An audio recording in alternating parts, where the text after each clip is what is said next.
account I have, my views are quite low. If you look at other creators, it's because I don't pander to the platform, but my business metrics on the back end are a lot better than other creators. I have big creators message me all the time, like, hey, I have millions of followers and I'm struggling to like make good money. Can you please help me?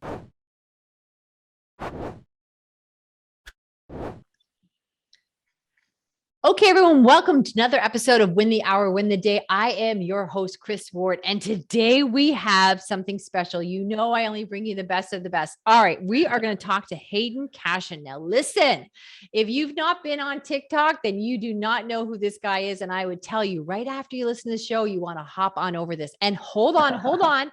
If you think TikTok is not for you, let me tell you, I'm going to introduce you to like a whole new world. It is happening, and there's exciting things happening there.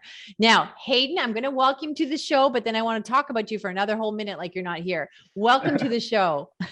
Thank you so much for having me. I think you just won the award for best opening that I've ever had in my life for sure. And the fact that you're going to keep going, I'm so excited to see what happens next.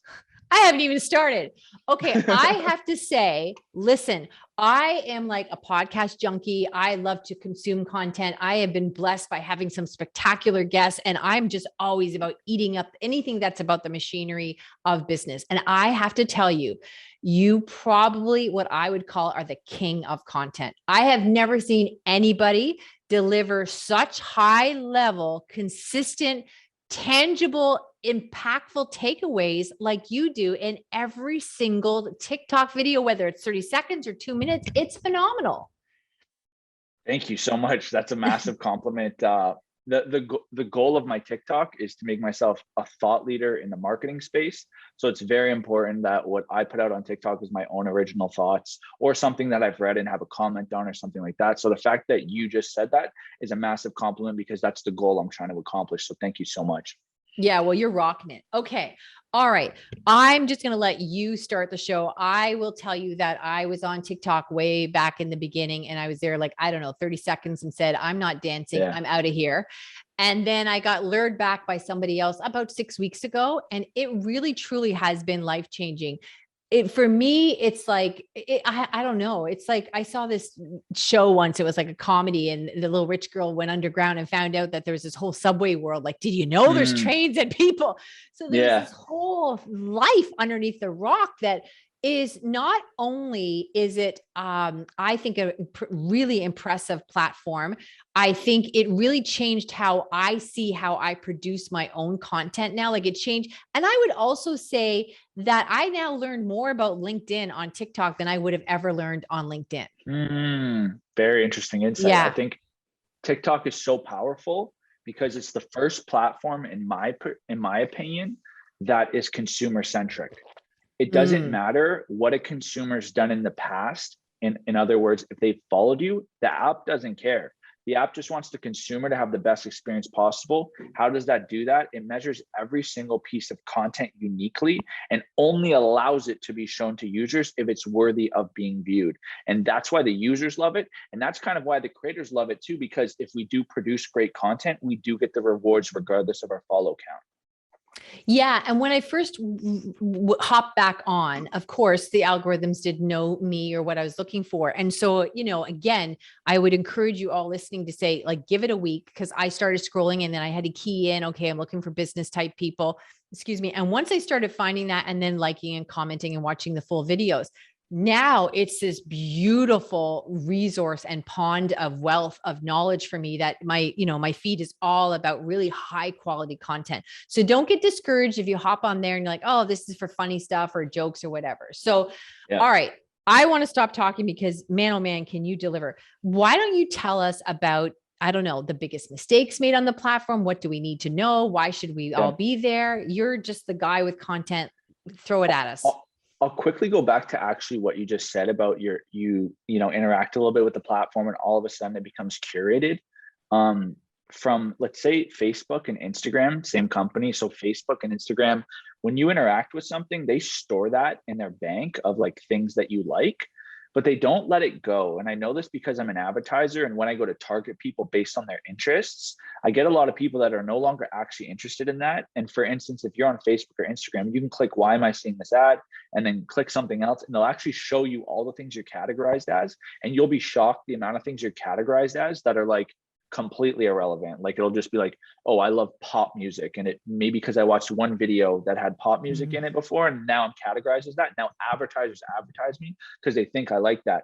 TikTok, Yes. I saw an interesting graph where it was, they did an experiment, fresh account, and I forget what type of content they liked, but they essentially just kept swiping unless it was a specific type of content. Then they'd consume it, like it, engage with it. And what they noticed was like, it was a sharp change into their feed very quickly of like, it all of a sudden became all about that content. And then they stopped interacting with it, and it trickled down probably over a 3 or 4 day period. And so that just shows that TikTok's not interested in what you liked 7 weeks ago. It's interested in what you like right now. And that's another reason why it's so consumer centric. And a big thing that I don't know if everyone knows, but I started noticing even before I went back on the platform is things were coming up in Google search. Like, oh, that's interesting. Like if I search something, even a recipe was coming up from TikTok in my Google search. So that's a big thing too, is that it's searchable by Google. Huh. Is that true? I didn't even know that. Oh, well, that's what I'm seeing on my feed. Yeah. I'm seeing things come up all the time in Google searches that they're TikTok videos. Yeah. Good question though. Is that true? I don't know, Josh, but if it's not true, why? No, it's not. I just said that. I could be wrong. But asking me if it's true, it's true to my knowledge. What you're searching on Google is showing up on your TikTok, or what you're watching on TikTok is on Google? No, I'm starting to find, so I could have this totally wrong. So what I'm finding is there are things that now would come up in my Google search. Like, let's say I was just looking for a recipe. All of a sudden, I would get in a recipe, like here's a Google recipe, and then TikTok will come up with a recipe. Oh, it's like in your search. Yeah, it's like one of my options. Yeah. Huh. Interesting. I wonder why that happens, but that it makes a lot of sense. Like if it's like a good place for people to go and find what they're interested in and get value out of it, maybe Google is looking at that from an SEO standpoint, because obviously they're different companies. So I don't think that it would like purposely put it there unless it had earned its way to the top. Right. Okay. Fabulous. All right. So what are the mistakes? What do we need to know? What do we not know? You know, all that kind of stuff. Yeah.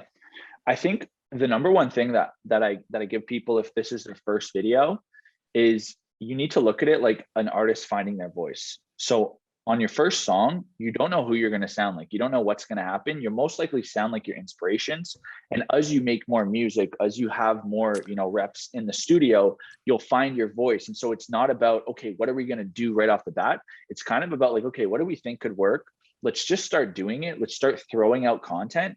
And then based on what we're seeing, not just what the market likes, but even me, I like to look at my feed and be like, oh, I like how we shot that video. Oh, I like what I said there. Oh, I want to be more this. I want to be more this person. I don't really care what other people want. I just want to create what I want to create. And so I think that's the actual advice, is like go in with a base strategy, but expect it in 60 days, 30 days, however quickly you're posting, to really evolve and really find your own sound, for lack of a better term. Yeah, I think you're right, because what I find is I find it a very forgiving platform, and that it's really evolving and it's a little bit more raw. So you don't have to, I know some of the mistakes I made in the beginning was I was thinking I was talking on YouTube, and it was just not like, it was more a presenter thing. And what I found really helpful was when I do see a video like yours or something, and you can hit save, and then I just made categories like an idea or learn. Sometimes it's a TikTok tip you gave us. And so then I go back and learn it later. But I found it to be really like eye-opening on so many levels of seeing how other people did it. It improved how I message on all platforms now, but I just save them in different categories and go back and visit them. Well, revisit them for content ideas, not just visit them. Okay. Yeah. And I think like TikTok, obviously we've never seen a platform like it, even just aesthetically, like full screen swipe videos. But I think what it's really doing is shaping the landscape, right? Of the interest-based algorithm, full thing. I don't know if you noticed on Instagram, but you can click on the logo in the top left of Instagram now, and you can switch through feeds. So the feed that you're actually on normally is essentially your home feed, but now it's actually a dynamic feed of just random stuff, AKA TikTok to a certain extent. And they're putting a lot of reels in there because what do they want to do? They want you to click on it and now be in reels, AKA TikTok within Instagram. If you want to actually go see your followers in chronological order or see accounts that you favorited, you have to click on the Instagram logo and select a different feed. Okay. And this is something that they've done quite subtly, but it's because of the growth of TikTok and also like how much the consumers like TikTok. They know that they have to adapt and they have to start to incorporate that. And we're seeing that on all platforms like YouTube Shorts, Facebook Reels, Pinterest has a Reels product. I wouldn't be surprised if Twitter comes out with one. I don't know what LinkedIn's going to do because LinkedIn's always weird. Like there's so much stuff that LinkedIn should have done already that they haven't really done much. So I don't know if they'll integrate a Reels feature, but I have seen some people say that there's now a tab under certain videos where you can see your analytics a lot deeper on LinkedIn, which gives me kind of the hunch that they're going to dive into content and really try to, build a creator platform there, which I think they should, because LinkedIn is like such a one-of-one audience, captive. It's people that are in the business psychological mindset, right? In a career psychological mindset. There's no other platform like it. And quite frankly, it's already at the scale that there probably won't be another one like it. And so if they just develop that platform better, it could really become a beast. I think what you're saying and what I've been learning is that in theory, TikTok is still the underdog as far as the amount of years it's been around. But I think that they seem to be a thought leader and they're rising up. Like they seem to be leading the direction, even though they're the last one to the game at this point. They seem to really master that. 100%. If you think about it, like the same social platforms have been established for so long, like coming up and competing is quite impossible. And so it had to be a remarkable product to actually be able to do that. And I don't know the numbers, so I'm not even going to try to quote it. But from what I understand, TikTok is the leading platform now. And I had a call with someone today who was saying that he went back to his high school to give a talk and he was talking to grade 10s and 11s. There's only one kid in that class that was on Facebook just because he wanted to talk to his parents. And there was no kids in that class on LinkedIn. They were all on Instagram, Snapchat, and TikTok. And so I didn't even know Snapchat was still around. Yes, obviously Snapchat's not like a social channel, if that makes sense. Like it's very much one-to-one, but it's how they prefer to communicate. Okay, so we're going to go in, we're going to start liking stuff. TikTok will understand our analytics and help us find our community. We're not going to overthink the videos because they're short, they're one-off, they're raw, and that's what the platform really likes. So tell us some other things that you think would move us forward in a more effective manner. Once again, I think on TikTok, you build what you want to build because the algorithm will bring the audience to you, right? Oh, okay. I think that's the best way to look at it. And in the past, we just haven't had algorithms that are like that. The algorithms are so sensitive to the follow button, and the organic reach diminishes over time because it respects the follow button, right? If over time, everyone tends to follow more people. And what does that do? It creates an obligation of the feed to show more people to you, and you have to slot in ads. And that's what diminishes the organic reach. But when you have a platform like TikTok, the organic reach won't diminish at the rate other platforms have because it disrespects the follow button. Obviously, there's a pro and a con there, but it means, in my opinion, unless they make changes to it, but in its current state, the organic reach and quote unquote virality will always be there. What will actually happen is it will be more competitive to get it. Right. Okay. So instead of competing against 2 people for the organic reach, you'll be competing against 10 people for the organic reach. That's how I think the platform will evolve. But unlike Instagram, where it just died, right? I always like to tell people before Reels, did you ever hear anyone ever say, I went viral on Instagram? Right. It wasn't a thing. That wasn't the thing you said because it respected the follow button. And so by removing that variable, TikTok, once again, is much more consumer centric in the sense of what we mentioned earlier, where it's like, if I follow someone on Facebook 3 years ago or on Instagram 3 years ago, doesn't mean I'm still into it. TikTok's very much about like, hey, what do you like right now? I'm going to serve you that. And it has the for you side or the following side as well, if you want to see who you follow. But as far as I know, 99.9% is in the for you page.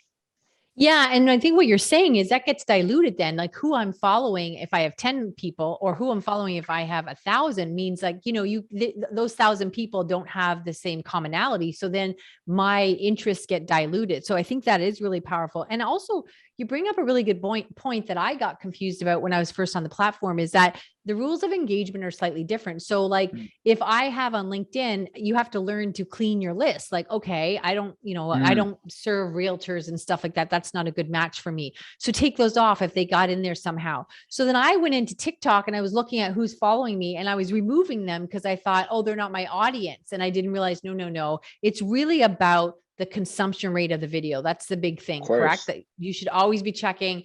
Never mind all that stuff, but how many people are consuming your video, like the full length of your video?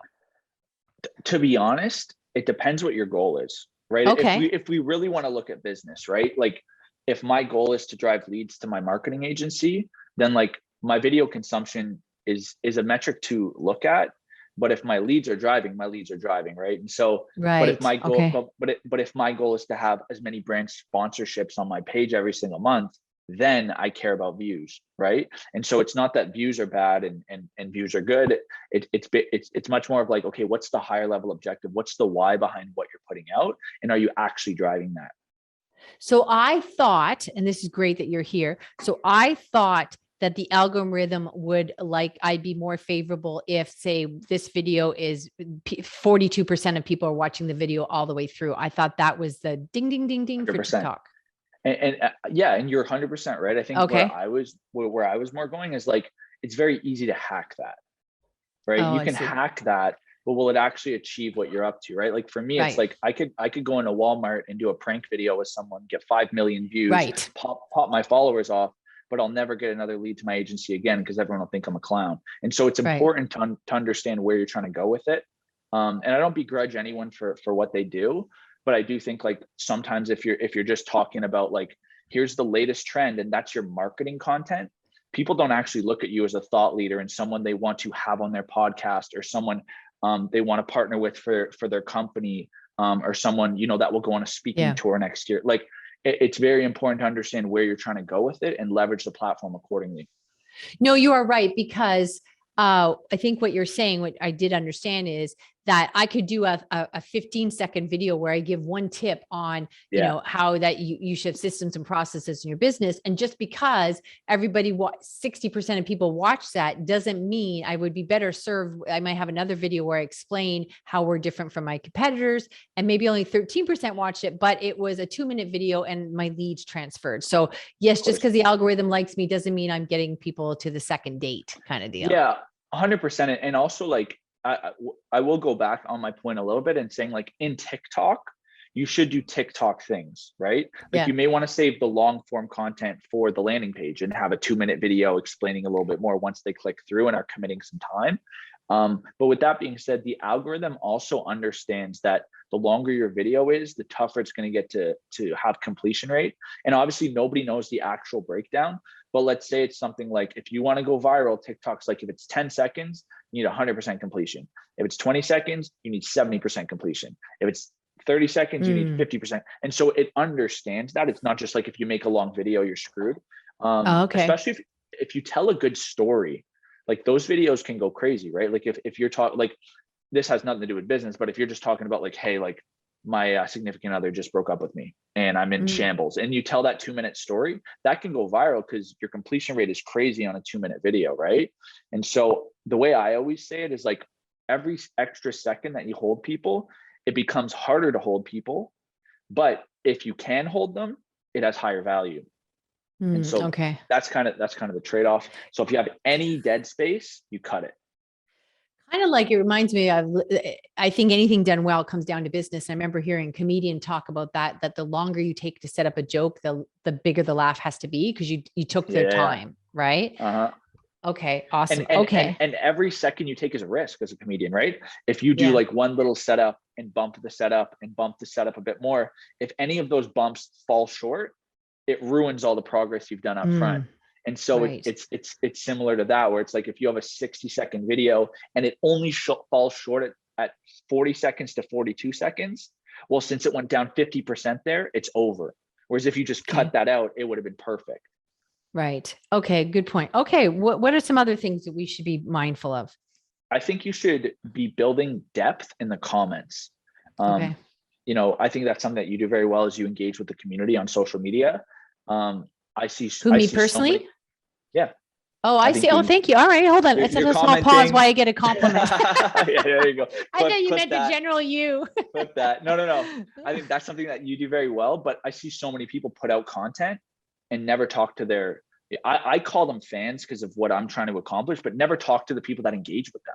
Like it's almost disrespectful. It's like if I came on your podcast and just like didn't say a word, like what are you doing? You have to put out content and then you have to build the depth. And I think what hurts people to understand how valuable this is you don't see the metric, right? When you go to your page, you see how many followers you have, you see the total likes. Those are the metrics you can see, very basic, anyone can understand it. But there's no metric that says how deep on a percentage of 1 to 100 does your community feel to you on average? Is there 10% depth? Is there 30%? If that metric was there, then all of a sudden people might start caring a little bit more. But that's actually the magic of business, right? Like if you put out TikTok videos, but then you go TikTok live for an hour and just say, talk to the community or do a podcast, and people can get a better sense of who you are, that'll close more business than a TikTok, because people actually build that depth with you. So that's another way to do it, is to talk to people in the comments, push them to Instagram, talk in the DMs, push them to LinkedIn, talk in the DMs, like spend time and actually build that depth. Well, you know what I learned a lot in this show, because we've got brilliant people coming through all the time like yourself. And it really was an aha moment, hit myself in the side of the head, because we get so caught up in the producing and what we have to do with social media. And it really was a game changer for me when I realized, you know what, I can't control whatever content I put out there, what's happening with that. But what I can control is how much I engage with other people's content. And it really it turned everything around for me. And someone like yourself, where it's like, I was new to TikTok, I was learning a lot from you. And I wanted to cheer you on, show support. I would always want to do that, but I never thought of that came in the form of engagement. But also then when I say, hey, I'd love to have you on the show, you know who I am. And I even was purposeful in the beginning. I was like, oh man, he really's got tight content. I'm going to leave this for a bit and just keep commenting until he knows who I am, and it'll be easier reach. Of course. Yeah. And it's funny too, like even coming back to the podcast thing, if anyone gets an invite on a podcast and says no to that invite, I don't understand what their strategy is. Like, every opportunity to be on a podcast, no matter the size of it, is an opportunity to create content. We have a camera right here filming me, and we're going to clip this and put it on TikTok. We're going to make TikToks out of this. Me and you are going to have this interaction. We're going to build depth. And then on your side as well, you're going to put out the full length podcast. You might put out other smaller pieces of content. So it's like, this is such a good use of 1 hour. And it has nothing to do with the actual reach of the full audio file. Like, there's so much other beautiful stuff to come out of here. Yeah. And that was another thing I saw on TikTok, and I was shocked about. I was like, oh my gosh. And it was people having their phone off to the side, like say, while I'm doing a coaching call. And then at the end, that I do every week. And then at the end of it, I don't need to see the client. You don't need to hear them, but the dynamics of me talking to somebody and the stories I tell, or the things I train them on, are fresh, and they're very different. And there's a more interesting energy, because you can feel that I'm talking to someone, and clip them down to 30-second videos. I was like, that is nuts. Like, that is like 100%. Thousands of videos just in the last 6 months that I could have been clip. And that is encouraged and accepted on TikTok, where that would never make a YouTube video ish. You know, everything 100%. is. Yeah. So that's awesome. Give us some insight about the lives. Explain to us when and why and what we should be doing with the lives. You know, what's funny is I don't know much about the lives, because I just haven't. The thing about live is you have to put the time in. You have to spend the 30 minutes, you have to spend the hour. And obviously time is the most valuable asset. And it's something that I personally don't have a lot of. But what I've been trying to do now is, like, a lot of podcast opportunities, I've been like, hey, let's just go TikTok live. Right? Especially if it's a transferable audience, especially if we share the same audience, because it's obviously a way to create content. Like I said, we shoot the content outside of the actual thing. So you can be live on your phone and be getting the clips over here. But then it creates an opportunity to actually swap audiences. The audience is engaging, you're answering questions. It just creates like a different experience. And the thing about it too is, like, when you post TikToks, if you're live, your avatar on the side of your TikTok, if someone's watching it, is pulsating to show that you're live. So when someone's consuming you, they can instantly get depth. They can instantly jump in, right? And so I think, once again, it's just another way to create a ton of other verticals of additional value while you're doing something you would have already done. Okay, so that's a really good point. So one is I did start doing that when I'm a guest on other shows and I'm focusing on building your win team, your what is next team, and our super toolkits and all that we do. I do now film that as well on the side. And what I'd say to them before we go, hey, I know this isn't coming out in a few weeks, but could I have this? Are you okay with me doing a live on TikTok? So I was doing that. Excellent. So there is a lot of hoopla about the lives and they boost your videos and stuff. But what you're saying is the return on your investment at this point isn't something you're excited about. You don't want to be sitting there on lives and 5 people show and you're trying to build a following. It's just too much upfront work. So it's not the blanket fit that they make it seem for everybody. I would even critique myself and say, I am not finding enough. I'm just not looking for the opportunities to go live. It's not something that I've ever done naturally. And so I think it would be a great way for me to integrate it where it's just like, okay, let's look at my schedule this week.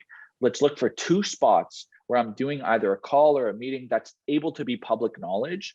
And let's just put it to the side and let it run. Because what's the downside, right? Like that's something that I'm now going to take from this podcast and integrate. And even more importantly, it's something I'm going to make a TikTok about. Right. Yo. Yeah. But yeah, I feel like somehow, I'm gonna like, that's me. I was there. Okay. But the basic formula where people go, oh, I'm going to be here to answer questions and do the lives, the traditional lives. Yeah. That's not, you're not a fan of that at this point. It's just too much time. Unfortunately for me, and like, once again, I think it's a full-on excuse if I really evaluated every single hour of my day, but I think I don't want to put my time there. Quite frankly. No, like, that's great. And I'll tell you something interesting. So my personal TikTok, we put out 2 a day. I run another company called Modern Marketing Certificate, and we have a totally separate TikTok. I put out 4 pieces a day there. So like I could technically be putting out 6 TikToks a day on my personal, but I'm so focused on this new company and building it that I put out 66% of my content on a completely new page.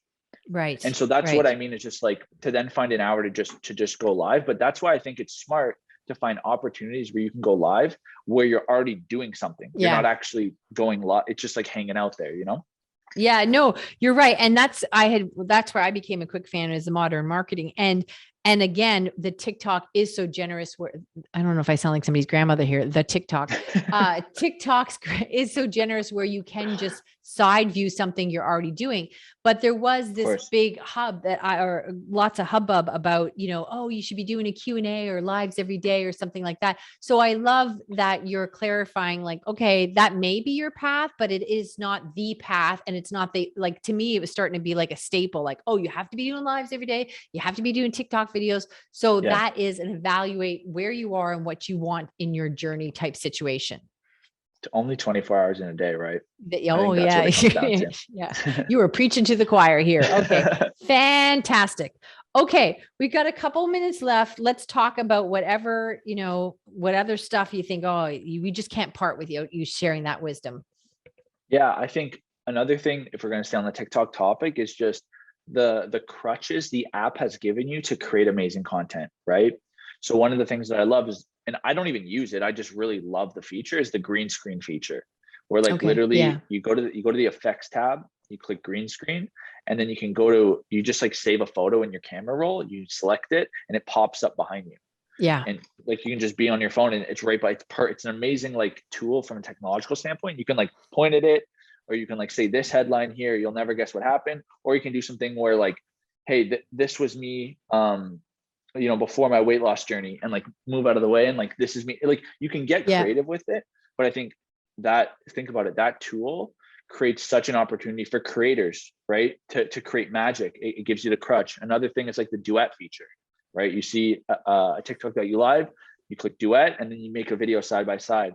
Or the stitch feature, where you can take a 5-second clip from a TikTok and add on to it. So I think TikToks, and cue the music as well. Like the fact that they have music integration, like let's not forget, like TikTok was the first channel to really do that.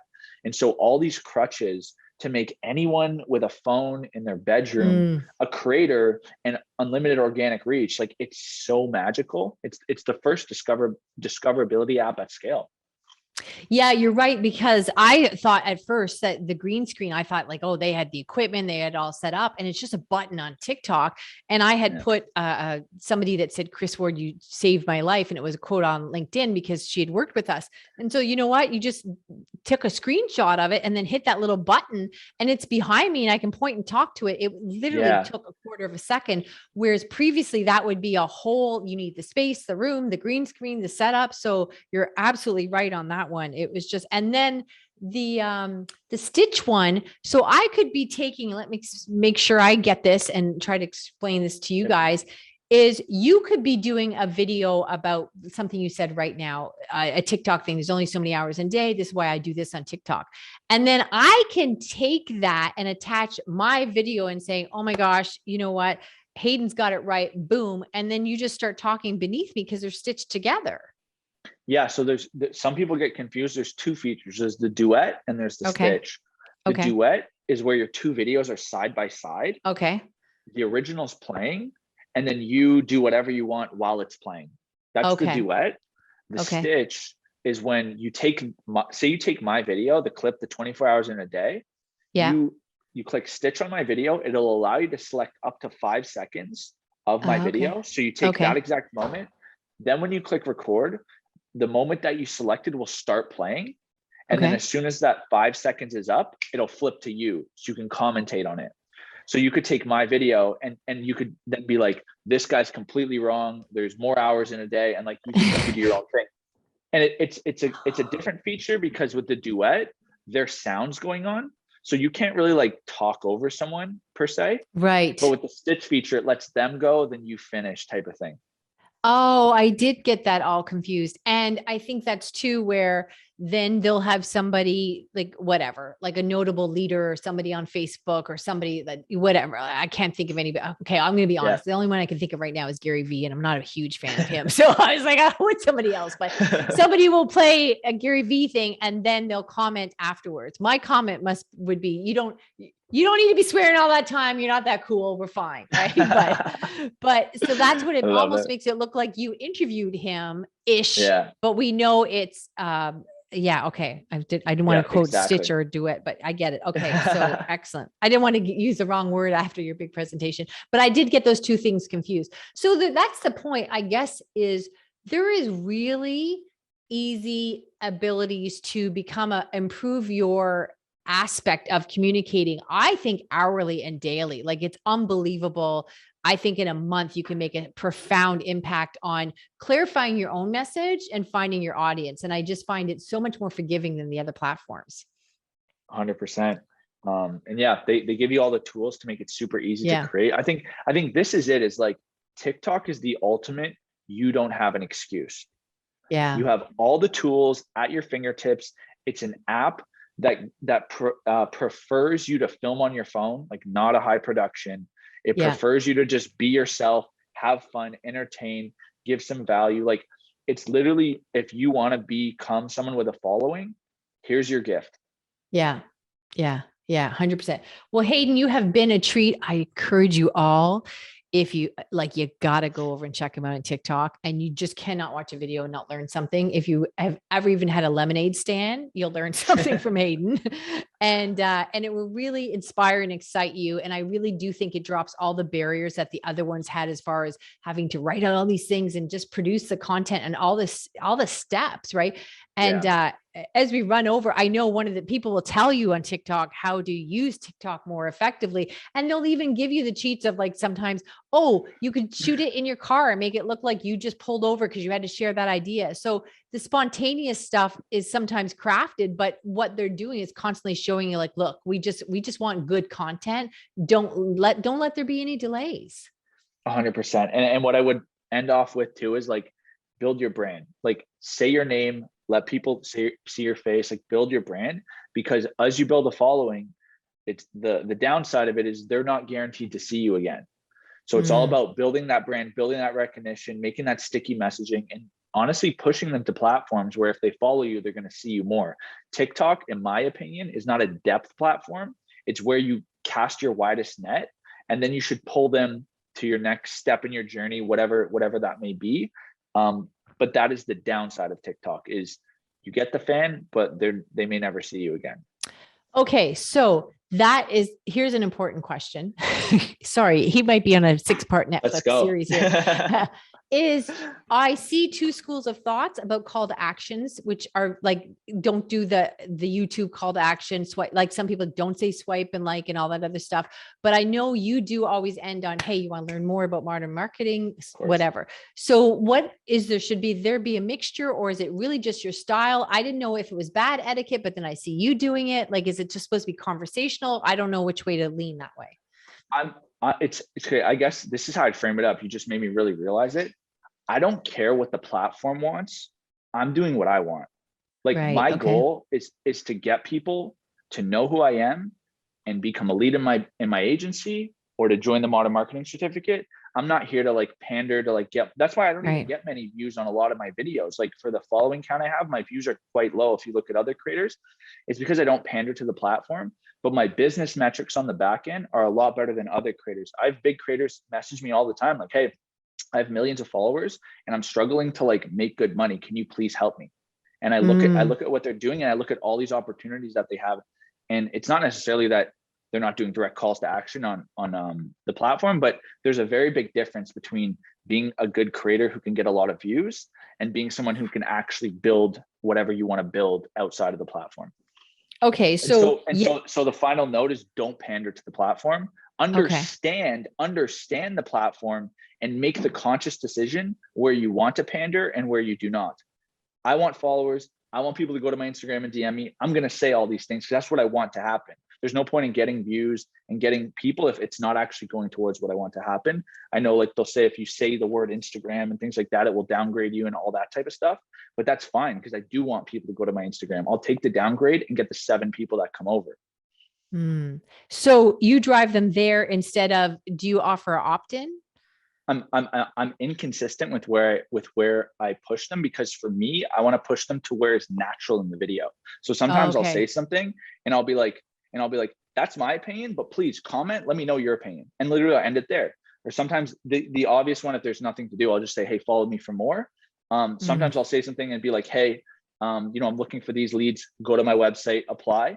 Sometimes I'll say, hey, I'm curious what you think. Go to my Instagram, send me a message. So for me, it's very much like I push them to different places based on the content. But I know my overarching goal. Fabulous. All right, everyone, you must check him out. Head on over to TikTok. There's show notes here. I'll make sure his link is there. I'm telling you, you will not be disappointed. And everyone else, will see you in the next episode. Oh, I guess I was going to hold on now. Back up the truck. I usually ask them where they can find more of your brilliance, but I think I've said it 10 times. TikTok. Check you out on TikTok. Okay. Thank you so much, Chris. Thank you.